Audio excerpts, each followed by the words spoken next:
Clay, we're going to kick it off to you because obviously you were very disappointed with ultimately what happened in week 1 here. So going to give you the floor. Let me know what happened. We have a franchise quarterback problem. I'll be honest with you. Bryce Young is not developing, ladies and gentlemen. He is drowning. A 51% completion rating, a 4.4 yards per attempt against a mid Jacksonville Jaguars defense. That's not bad, ladies and gentlemen. That's not just bad. That's horrific. Those numbers to me are historically ugly. Like if you go look at even the advanced metrics, I even went to go look at it. Don't know why I did put myself through that pain, but dead last in EPA, dead last in success rate, dead last in yards per attempt when it mattered. Out of the 29 career starts that Bryce Young has had, he's only led at halftime 5 times. So again, it does not matter. He had clean pockets. He had 3.6 yards per attempt. And, that screams like screen pass territory for me. Last season, yes, there was this narrative of hope because you saw the resurgence after getting benched. Even against a mid Jacksonville Jaguars defense, Young was average at best. There's no precedent exists for a starting quarterback who's poorly and supposed to be becoming this franchise cornerstone that we expected. And I'll be honest with you, I think the clock is ticking on Bryce Young. Week 5 may be I'm going to give it to week 5, maybe the unofficial deadline for Carolina to see if he's the long-term quarterback or this is going to be a cautionary tale. These quarterbacks around the league, what does a top-tier quarterback do? He elevates guys around him. He makes guys better than him. Yeah, he'll throw a few sharp throws here and there, but then he just ends up having these reckless moments. It's just like when you go watch the Jacksonville game, you had 2 interceptions, should have had 3, but got called back due to a holding call. He falls forward instead of sliding like a smart quarterback does and fumbles the ball. Like, again, this does not inspire confidence to me that this kid is built for this league. At this point, I think he is a bench player. I think he's a journeyman at this point, the way it looks. Now, I'm not going to go. It's not all Bryce's fault because Dave Canales is a guy that I told y'all that lack of preparation has killed the Panthers once again. Because we saw botch snaps after botch snaps on this offensive line. We're talking about forgetting fundamentals and starters are sitting too long. Meant week 1 mistakes were the same thing we saw last year because of an arrogant dumbass of a head coach, and Dave Canales chose to think that he saw enough in joint practices. I mean, make it make sense to me because this is a team-wide clown show. And as much as it is about coaching, it is about the players too.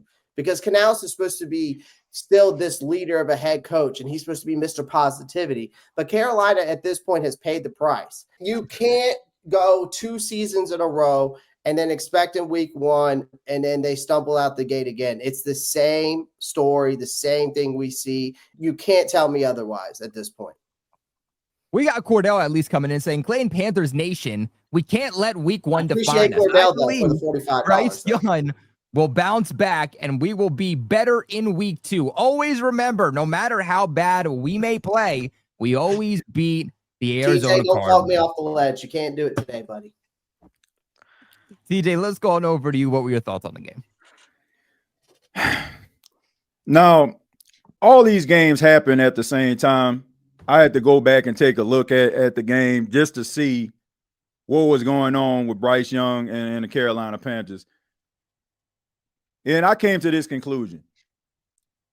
Bryce Young suffers with a lack of confidence in himself. You're not like some quarterbacks, kind of like similar to Monday night with J.J. McCarthy. Like he struggled like the first 3 quarters. Then all of a sudden it's like he found something in himself to try to, rally back and that fire and that passion. It seems like when it comes to Bryce Young, if he starts the game off and he's looking pretty decent, he might end the game looking pretty decent. But when he goes through like adverse times, it just seems like he gets in his head and he starts to make these mistakes and it just starts to just roll downhill. I don't think he's a bad quarterback. I think that this is just a bad team for him. I don't think that Dave Canales is the right coach for him. Dave Canales, to me, kind of strikes me as a guy that's kind of passive-aggressive, and I don't think that's what the Carolina Panthers need, and I don't think that's what Bryce Young needs. James, let's hear your thoughts about the current state of the Panthers, but also more specifically about this game, what did you take away from this team? Who would have thought that the Panthers would be the worst team in the South after week 1? Not me. Dude, so I went back and I was taking a look at this. In the third quarter was so rough for the Panthers. I'm just looking at this right now, guys. You had a, let's see, 1st and 10 from Jacksonville's 14, turnover on downs. That's inexcusable. Then next drive, punt. Then Jacksonville throws an interception. You have 1st and 10 from Jacksonville's 38. They gain a few yards, but then 4th and 5, but then another turnover on downs deep into Jacksonville's territory. That's inexcusable, man. I mean, they had 3 points, guys, until 4 minutes and 47 seconds in the fourth quarter. That's just completely inexcusable, right? Especially for a team that we had all agreed had made some strides and had added some talent both on the offensive and defensive sides of the ball. And I agree with TJ and Clay. This team has good players. Ted McMillan looks like a very legitimate guy. You have 2 1,000-yard running backs from last season on your roster, and you still can't figure it out offensively. That is beginning to become inexcusable. And I also agree with TJ where, look, Bryce Young, he just talk about taking a step back and just showing clear signs of regression. I mean, this was bad, right? Like this was just downright bad just in terms of what he saw last year to now. I don't know what changed. And it is unfortunate because I do feel like the Panthers have pieces there that can make this football team work. They're just not going to figure it out, until some big changes are made. Is that at the coaching staff?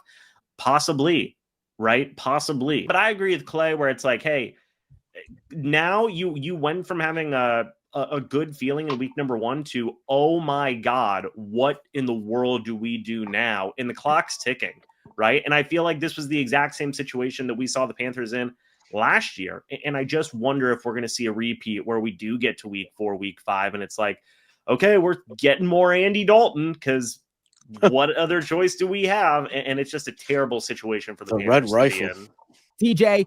you guys ultimately did end up losing against the Cardinals, but I do think everyone thought that it was going to be a lot worse. You guys kept it within a 1-score game. So break down ultimately how you did lose this game, but what are some of maybe your positive takeaways about the Saints? Look, I was impressed with the New Orleans Saints, all things considered. It was good to see that they're actually going out there fighting. I thought that the offense was able to move the ball down the field. Spencer Rattler got the ball out of his hand. The offensive line did a really good job in pass protection. The running game, I feel like they kind of got away from it. Probably had something to do with Arizona kind of pulling away, and maybe Kellen Moore thought that maybe passing the ball to try to stay in the game. I don't think that is the right game plan, especially when you have a young, inexperienced quarterback out there. You want to rely on Alvin Kamara, who scored a touchdown. Kendre Miller, he was running the ball pretty well as Devin Neal. These wide receivers of the New Orleans Saints, too small, weak, and they rely way too much on a down the field game. When you look at Arizona, I mean, they basically just play shell coverage all day long, making sure that nothing goes over their head, cover 2. And if you neutralize the New Orleans Saints' inability to be able to push the ball down the field with Shaheed and Olave and Cooks, I'm just wondering where the big plays are going to come from. Who is going to be able to step up? The Saints, they have to look at themselves. Well, let's go on up over to James. James, what were your thoughts about the Saints? Yeah, I'll keep this quick. I was impressed more so than I thought I was going to be with the Saints and their performance against the Cardinals. I mean, Rattler was not great, but he was pretty competent, all things considered. They had a chance to win the ball, or at least tie up the ball game at the end there, which is certainly more than I think a lot of us expected. The defense got 5 sacks, got a lot of quarterback hits in there as well. Had some impact plays there. Of course, the injury to Julian Blackmon is really, really unfortunate. And I agree with TJ where it's like they are missing that kind of big physical threat type of wide receiver. Maybe that's going to be Devon Bell. We're going to have to wait and see on that. Overall, just keep it short and simple. I was impressed considering I thought the Saints were going to be like down in the depths of the basement. They showed a lot more fight than I thought they were going to. And obviously it's not exactly a scenario where it's like, well, yeah, Spencer Rattler's the truth and the answer and stuff like that. And like, hey, this team is going to figure it out this season. But, they looked a lot better than I thought they were going to. I will say that. Now, does that make them a scrappy team that is like going to be like that all year? Does that make the Cardinals just like really freaking mid? I don't know. We're going to have to wait and see. No, you guys made a bunch of great points. I ain't going to sit here and jump on the Saints, man, but I got to give them credit for fighting. They fought. And that's the number one thing, man. So that's the biggest takeaway for me. Sure, there was some undisciplinary things, 13 penalties like Clay reported for 89 yards. Yeah, of course. That just shows, the immaturity of the head coach there, first-time head coach at that. But otherwise, I mean, I like what they did, man. Brandon Staley might be a bright spot after it's all said and done. 5 sacks. And like TJ said, Cam Jordan turning back the hands of time with a sack and a half. You guys had 5 sacks. But some things that could, haunt this offense, like you said, TJ, you might need a big body wide receiver for there because none of the wide receivers came to show up, especially when you have Jawan Johnson, the tight end, leading that stat. So, really not too much to go off of in this Saints loss. I just give them credit because they fought, man. That's it. They didn't roll over and play dead. So they were good. Clay, let's go down to you. Yeah, I mean, for the Saints, I felt like the Saints pass rush looked good. I thought Jordan and Grandison were doing their thing. I just think there's got to be somebody else who steps up to finish the plays, right? It's just not enough. I thought the pass rush was good. It's just they weren't finishing the plays, and quarterbacks like Kyler and maybe even some others can keep slipping out the backfield. But let's hopefully they can, obviously, turn that around. Spencer Rattler wasn't a disaster, right? I mean, but the way he's playing, he's not going to win you games like that. I mean, the kid showed some poise late, but field goals and dink and dunks aren't really going to cut it. At some point, your quarterback has to scare a defense, and he didn't, right? And I agree with TJ. The clock management was a joke by Kellen Moore. I mean, 3 timeouts in your pocket while Arizona ran out the half. That's just coaching malpractice. You got to figure it out. But there was also some penalties. There were some self-inflicted wounds. I mean, you had 13 flags in that game. That's how you lose winnable games. It's not bad luck. That's just sloppy, undisciplined football, right? Mm-hmm. Those are drive killers. That's momentum killers right there. And then, of course, your kicker botching a 37-yarder and gifting field position on a kickoff. That stuff can't happen either.